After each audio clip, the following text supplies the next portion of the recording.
like, it is kind of wild that even all the anti-war leftists, like, I just never, literally our camp were the only people I've ever heard talk about Somalia. Trump shatters the record for U.S. airstrikes in Somalia. Doesn't that seem like a significant story? Like, and it just doesn't really get much attention, because sometimes other media outlets like pick up our stuff. But this Somalia thing, man, it's just like, it just goes on and people just kind of shrug their shoulders. And I think one thing you mentioned earlier, like, it's not really like sexy. It doesn't fit in with a lot of the narrative about what's happening in the Middle East. A lot of people say, oh, it's about Yemen and the Houthis because Somalia is on the Gulf of Aden, and that's really more northeastern Somalia. But the U.S. has a base in Djibouti. I mean, look at Djibouti on the map. You can't really get closer to the Houthi-controlled parts of Yemen than that. I just don't really think that that's what this is about. This is kind of just a holdover of these terror wars. The machine is just kind of feeding the beast that is the military-industrial complex, and nobody's complaining about it, so it just goes on. And when we talk about the civilian casualties, there's no oversight. So the Pentagon and AFRICOM, they don't have to answer any questions because there's just no attention or oversight on this war at all.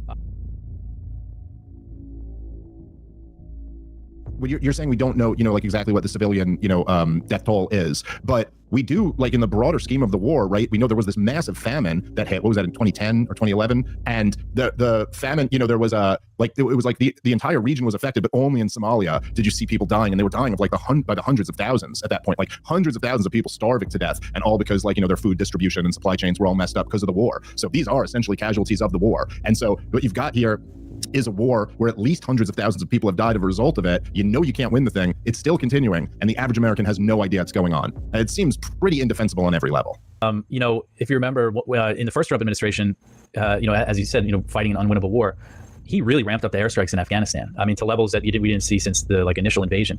And what did that do? What did that achieve? Nothing. And so it's going to be the same thing with these airstrikes that we're seeing.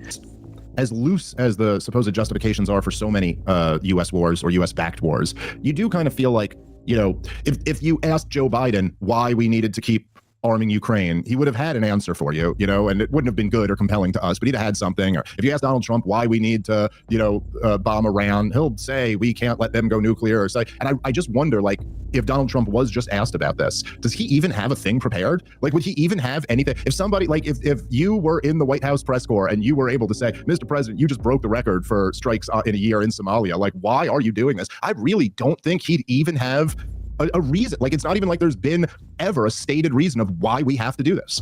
We haven't heard anything from, like, the officials. When they launched the first airstrikes that this administration launched in Somalia was against the ISIS affiliate, and they were like huge airstrikes. And Trump posted a video of it on Truth Social and said, we killed this amount of terrorists or whatever. But since then, I mean, they don't even discuss it.